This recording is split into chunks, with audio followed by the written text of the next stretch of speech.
নমস্কার দর্শক, সংবাদ আবির্ভাবের গুরুত্বপূর্ণ সংবাদে আপনাদের সকলকে স্বাগত। আমরা প্রত্যেক দিনের মতন আজকেও একটি বিশেষ এবং গুরুত্বপূর্ণ সংবাদ আপনাদের সামনে তুলে ধরব। দর্শক, এই যে নিয়োগ দুর্নীতি নিয়ে শিক্ষক শিক্ষিকা এবং যারা শিক্ষাকর্মী তারা রীতিমতো ধর্ণা দিচ্ছেন, কারণ আপনারা সকলেই জানেন যে সুপ্রিম কোর্টের নির্দেশে প্রায় 26,000 যে নিয়োগ হয়েছিল 2016 সালে সেই পুরো প্যানেল বাতিল করা হয়েছে এবং আজকে তারা ধর্ণা দিচ্ছেন এসএসসি দপ্তরের সামনে। তাদের একটাই দাবি যে ওএমআর শিট প্রকাশ করতে হবে, মানে যোগ্য অযোগ্যর যে তালিকা সেই তালিকা প্রকাশ করতে হবে। আমরা প্রায় দেখছি যে পুলিশ কিন্তু অতি সক্রিয়। পুলিশ বিভিন্ন সময় যখনই বিরোধীরা বা সাধারণ মানুষ আন্দোলনের পথ বাছে তখনই আমরা দেখছি পুলিশ কিন্তু প্রচন্ডভাবে সক্রিয় হয়ে ওঠেন। পুলিশ তার ডিউটির কথা বলেন, পুলিশ বলছেন যে আমরা আমাদের ডিউটি পালন করছি। এইখানেই কিন্তু একটা বড় সন্দেহ দেখা দিয়েছে সংবাদ আবির্ভাবে। আমাদের মাথায় একটা বড় রকমের চিন্তা দেখা দিয়েছে এই কারণেই যে এই পুরো নিয়োগ দুর্নীতি, যেটা টেটে ধরুন, প্রাইমারি ধরুন, এসএসসি ধরুন, প্রত্যেকটা শিক্ষক নিয়োগে এসএসসি থেকে শুরু করে একদম প্রতিটা নিয়োগ দুর্নীতির সাথে কি পুলিশের একটা বড় অংশ যুক্ত আছে? পুলিশের একটা বড় অংশ কি যুক্ত আছে? কেন বলছি দর্শক আমরা এই কথাটা? তার কারণ হচ্ছে পুলিশ কিন্তু আমরা দেখছি যখনই আরজিকর কাণ্ড থেকে শুরু করে বিভিন্ন এসএসসি থেকে শুরু করে টেট থেকে শুরু করে প্রাইমারি থেকে শুরু করে তারা যখনই আন্দোলন করছেন তাদের উপরে কিন্তু নিপীড়ন শুরু করছেন, এখন এমন বর্বরতা আচরণ করছেন, এমন চূড়ান্ত অসভ্যতা করছেন, এমনকি তারা বলছেন যে এটা আমাদের ডিউটি, তাই আমরা ডিউটি পালন করছি। এইখানে দাঁড়িয়েই সংবাদ আবির্ভাবের পক্ষ থেকে আমরা প্রশ্ন তুলছি যে আপনাদের ডিউটি কি? আপনাদের ডিউটি কি? যারা দুর্নীতি করলো, যারা লক্ষ লক্ষ টাকার প্রতারণা করেছে তাদের কাউকে কি আপনারা গ্রেপ্তার করেছিলেন? এখনো পর্যন্ত তাবর তাবর নেতা নেত্রীরা বাইরে ঘুরে বেড়াচ্ছেন, তাদেরকে আপনারা গ্রেপ্তার করেননি। আমরা যদি প্রথম থেকে বলি তাহলে আমরা বলবো পার্থ চ্যাটার্জির কথা। পার্থ চ্যাটার্জিকে গ্রেপ্তার কে করেছিল? সিবিআই। পুলিশ কেন গ্রেপ্তার করতে পারেনি? পার্থ চ্যাটার্জির বাড়ি থেকে কোটি কোটি টাকা উদ্ধার হয়েছিল, পুলিশ কেন ডিউটি পালন করতে পারেনি? পুলিশ কেন বুঝতে পারেনি যে পার্থ চ্যাটার্জির বাড়িতে লক্ষ লক্ষ কোটি কোটি টাকা জমায়েত হচ্ছে তার বান্ধবীর বাড়িতে? পুলিশ কেন জানতে পারেনি? তার মানে পুলিশ অ্যাকচুয়ালি শাসক যারা আছে তাদের দালালি করছে, তাদেরকে রক্ষা করছে, তারা যাতে কোনো রকম বিপদে না পড়ে। আমরা দেখেছি কুন্তলের ক্ষেত্রে, আমরা দেখেছি শিক্ষা দপ্তরে একের পর এক আধিকারিককে গ্রেপ্তার করেছে সিবিআই, অথচ পুলিশ কোনো কাউকে গ্রেপ্তার করতে পারেনি। আমরা বলছি লিপস অ্যান্ড বাউন্সের যিনি সিইও সেই অভিষেক বন্দ্যোপাধ্যায়, তাকে পর্যন্ত পুলিশ গ্রেপ্তার করতে পারেনি এবং তার যে এত কোটি কোটি টাকার সম্পত্তি, সেই সম্পত্তির কথাও কিন্তু পুলিশ জানতো না। কেন জানতো না? পুলিশ তাহলে ডিউটিটা কি করে করছে? পুলিশ কিসের ডিউটি দিচ্ছে? পুলিশ কোন জায়গায় ডিউটি দিচ্ছে? শুধুমাত্র মমতা ব্যানার্জির নেতৃত্বে যেখানে দালালি ভিত্তি করতে হয় সেই দালালির জায়গায় তারা দালালি করছে। আমরা কেন বলছি দর্শক, প্রতিটা কথার পেছনে আমাদের যুক্তি আছে এবং শুধু যুক্তি নয়, একেবারে সুচিন্তিত মতামত আমরা আপনাদের সামনে তুলে ধরছি।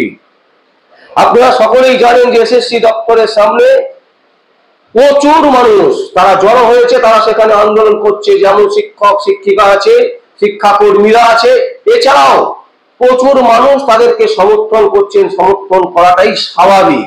তো সেইখানে আমরা যেটা দেখতে পাচ্ছি যে পুলিশি বর্বরতা এমন একটা পর্যায়ে পৌঁছেছে যে জল, সাধারণ মানুষের পক্ষ থেকে জল নিয়ে গেছেন, সেই জল তাদেরকে দিতে দেওয়া হবে না।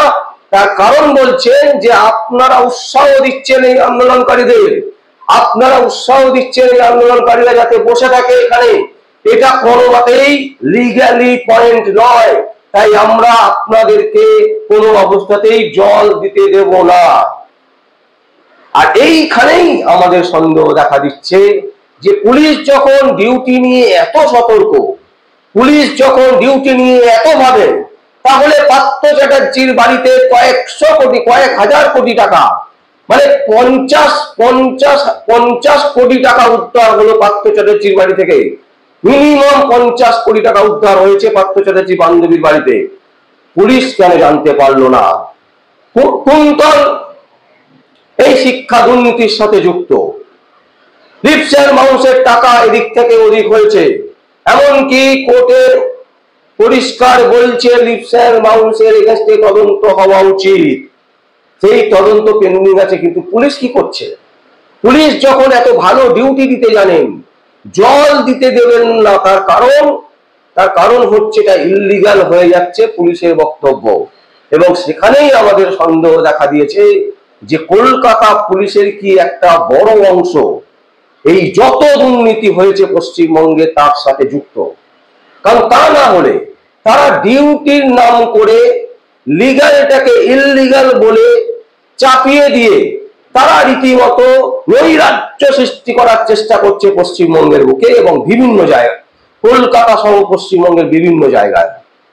এর কারণ কি? দেখুন, কারোর যদি স্বার্থ না থাকে তাহলে সে এমনি এমনি কারোর দালালি করবে, এটা কখনো হতে পারে না। কোনো না কোনো স্বার্থ আছে, এবং সেই স্বার্থটাই হচ্ছে এই যে এত বড় একটা স্ক্যাম, এত বড় একটা দুর্নীতি হয়েছে, সেই দুর্নীতির সাথে সরাসরি কলকাতা পুলিশের একটা বড় অংশ যুক্ত। কিভাবে যুক্ত? তারা প্রোটেকশন দেওয়ার জন্য যুক্ত। তারা বিভিন্ন টাকা এদিক থেকে ওদিক যখন হয়েছে সেই টাকাকে পাহারা দিয়েছে।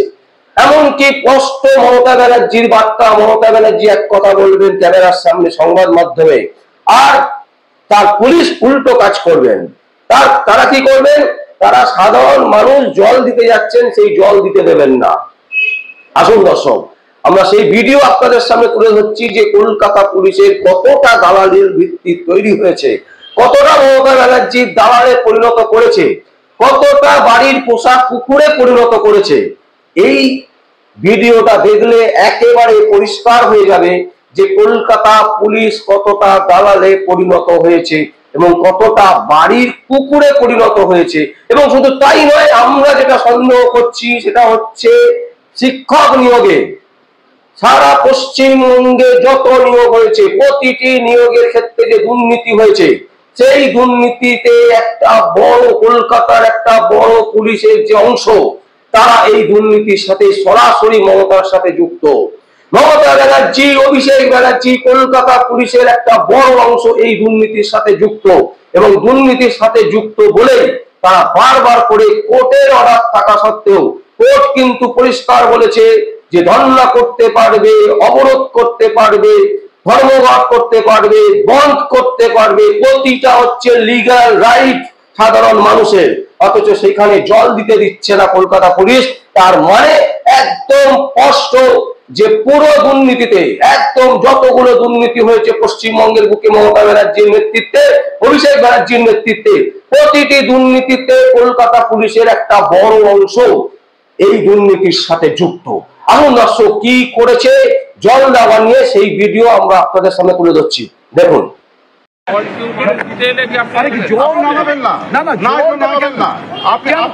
আপনি ইনস্টিগেট করছেন, আপনি ইনস্টিগেট করছেন যে এখানে বসে থাকুন, আপনারা আমি সমস্ত লজিস্টিক সাপোর্ট দেবো।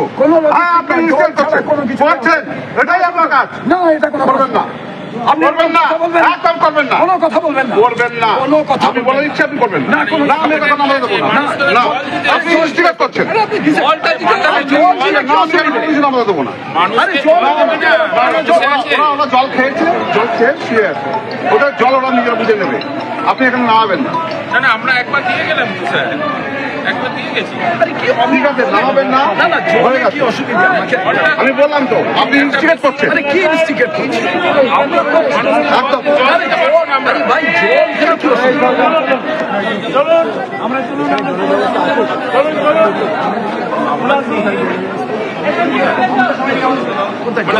জলের ব্যবস্থা নেই তো, খাওয়ার জলের ট্যাঙ্ক দেখতে পাচ্ছেন না, এত বড় ট্যাঙ্কটা অনেক সকাল 5টা থেকে আছে, প্রায় 5টা থেকে সকাল 5টা থেকে না 5টা থেকে কাজই হচ্ছে তাই আপনি এসছেন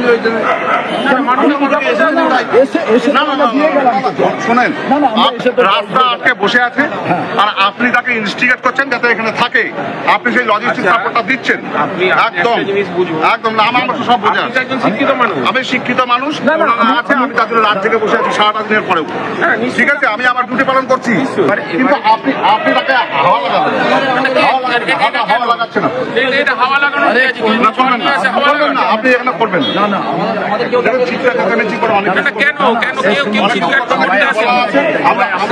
আপনাকে জলটা দিতে দেবেন, তো দর্শক, আমরা আপনাদের সামনে এই ভিডিও ফুটেজ তুলে ধরলাম এবং এই ভিডিও ফুটেজে কি বার্তা দিচ্ছে? একটাই বার্তা দিচ্ছে, যেটা আমাদের বোধগম্য হয়েছে এবং আমরা যেটা বুঝতে পেরেছি সেটাতে একটাই বোধগম্য হচ্ছে যে কলকাতা পুলিশ চোরেদেরকে গার্ড দেবে, চোরেরা টাকা এদিক থেকে ওদিক নিয়ে যাবে সেটা গার্ড দেবে, বিভিন্ন জায়গায় টাকা ভারতবর্ষের বাইরে পাঠিয়ে দেবে, সেই টাকা পাঠাতে সহযোগিতা করবে, এবং এইগুলো কাজ হচ্ছে কলকাতা পুলিশের, রাজ্য পুলিশের এগুলো হচ্ছে কাজ, এবং এই কাজের জন্য তারা একটা বড় রকমের পাওনা পাচ্ছেন।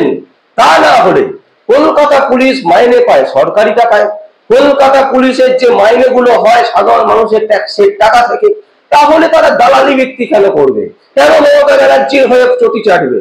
প্রশ্ন হচ্ছে শুধুমাত্র মমতা ব্যানার্জি দোষী নয়, কারণ এই কলকাতা পুলিশের একটা বড় অংশ তারা এই টোটাল দুর্নীতির সাথে যুক্ত এবং একটা বড় অংশের টাকা তাদের পকেটে ঢুকেছে। সেই কারণে প্রথম থেকে কলকাতা পুলিশের, রাজ্য পুলিশের একটাই টার্গেট, যেন তেন প্রকারেও তৃণমূল কংগ্রেসে যতগুলো মাথা আছে, মমতা ব্যানার্জি, অভিষেক ব্যানার্জি, ফিরহাদ হাকিম, প্রতিটা নেতা নেত্রীকে সেভ করতে হবে, বাঁচাতে হবে। তাই কোনো অবস্থাতেই কোথাও কোনো রকমের অভিযোগ উঠলেই, কোথাও কোনো রকমের ধর্ণা মঞ্চ হলেই সেখান থেকে সরিয়ে দিতে হবে। জল পর্যন্ত দিতে দেব না, তার কারণ জল খেলেই তারা আরো শক্তি পাবে, তারা সেখানে বসে থাকবে, তারা উঠবে না। তাই শুধুমাত্র সাধারণ মানুষের ট্যাক্সের টাকা থেকে তারা পাহারা দিচ্ছে চোরেদেরকে। তাই আমরা মনে করি কলকাতা পুলিশ এবং রাজ্য পুলিশের একটা বড় অংশ, পশ্চিমবঙ্গের বুকে মমতা ব্যানার্জির নেতৃত্বে যত দুর্নীতি হয়েছে সেই দুর্নীতির একটা বড় অংশ, বড় রকমের টাকা এই কলকাতা পুলিশ এবং রাজ্য পুলিশের একাংশের কাছে পৌঁছেছে। সেই কারণে তারা সাধারণ মানুষের ট্যাক্সের টাকা থেকে যে স্যালারি পায় সেটা তারা ভুলে যাচ্ছেন। তারা সুপ্রিম কোর্টের অর্ডার মানতে চাইছেন না। ভারতবর্ষের গণতন্ত্রের যে নিয়ম, সেই নিয়ম, যে আইন, সেই আইনকে তারা মানতে চাইছে না। আমরা প্রচুর লয়ারের সাথে কথা বলেছি, এমন কোন লয়ার বলেননি যে কোন অবরোধ যদি কেউ করে, কেউ যদি ধর্ণা করে, সেই ধর্ণা মঞ্চের সামনে গিয়ে কেউ জল দিতে পারবে না। সুপ্রিম কোর্টের কোন আইনে, কলকাতা হাইকোর্টের কোন আইনে, ভারতবর্ষের গণতন্ত্র রাষ্ট্রের কোন আইনে এরকম কোনো কথা উল্লেখ করা নেই যে জল দেওয়া যাবে না, সাধারণ মানুষ হিসাবে তাদের পাশে দাঁড়ানো যাবে না। এই রকম বাক্য সুপ্রিম কোর্ট তথা কলকাতা হাইকোর্ট, ভারতবর্ষের কোন সংবিধানে এই ধরনের লেখা নেই। কিন্তু তারপরেও কলকাতা পুলিশ বলছেন যে তারা তাদের ডিউটি করছেন, তারা তাদের আইন মেনে চলছেন, তারা তাদের যে ডিউটি, সেই ডিউটিতে তারা মনে করছেন যে তারা জল দিতে দেবেন না এবং এটা তারা ঠিক করছেন। তাই এখান থেকে একটা কনক্লুশন উঠে আসছে যে যারা চোরেদেরকে পাহারা দিচ্ছেন, যারা চোরেদেরকে গার্ড করছেন, যারা চোরেদের কথা শুনে ভারতবর্ষের সংবিধান, ভারতবর্ষের আইন, গণতন্ত্রের আইন তারা মানছেন না। এর থেকে একটা জিনিস স্পষ্ট যে এই পুরো দুর্নীতিতে, যত দুর্নীতি হয়েছে পশ্চিমবঙ্গে, তার একটা বড় অংশ কলকাতা পুলিশ, রাজ্য পুলিশের পকেটে গেছে এবং এই দুর্নীতির সাথে কলকাতা পুলিশ, রাজ্য পুলিশের একাংশ একেবারে সরাসরি মমতা ব্যানার্জির নেতৃত্বে জড়িত। তাই আমরা মনে করি কলকাতা পুলিশ, রাজ্য পুলিশের বিরুদ্ধে ইমিডিয়েট রাষ্ট্রপতি যদি কোন রকমের তদন্ত না করান, তাহলে আগামী দিনে কলকাতা তথা পশ্চিমবঙ্গ কিন্তু ভয়ঙ্কর করুণ পরিস্থিতির দিকে পৌঁছচ্ছে। পশ্চিমবঙ্গের মধ্যে পশ্চিমবঙ্গবাসীরা নিজেদের মধ্যে নিজেরা ঝামেলা করবে, নিজেদের মধ্যে নিজেরা মারামারি করবে, নিজেদের মধ্যে নিজেরা আগুন জ্বালাবে, জায়গায় জায়গায় আগুন জ্বলবে, পুলিশের গাড়ি জ্বলবে, পুলিশের ভ্যানে আগুন জ্বলবে, বিভিন্ন রকমের বিশৃঙ্খলা তৈরি হবে এই পুলিশের প্রশাসনের মাধ্যমে। কারণ এই পুলিশ প্রশাসন সিস্টেমের মধ্যে থেকে ইতিমধ্যে কয়েক হাজার কোটি টাকার দুর্নীতির সাথে যুক্ত। তাই এদের বিরুদ্ধে, এই কলকাতা পুলিশ, রাজ্য পুলিশের বিরুদ্ধে বড় রকমের যদি তদন্ত না হয়, তাহলে কিন্তু পশ্চিমবঙ্গের অবস্থা ভয়ঙ্কর খারাপের দিকে যাচ্ছে বলে আমরা মনে করছি এবং বিশেষজ্ঞ মহল মনে করছে। দর্শক, আমরাই সংবাদ আপনাদের সামনে, এবং এটা শুধু সংবাদ নয়, এটা একটা বড় তথ্য যেটা আমরা আপনাদের সামনে তুলে ধরার চেষ্টা করছি।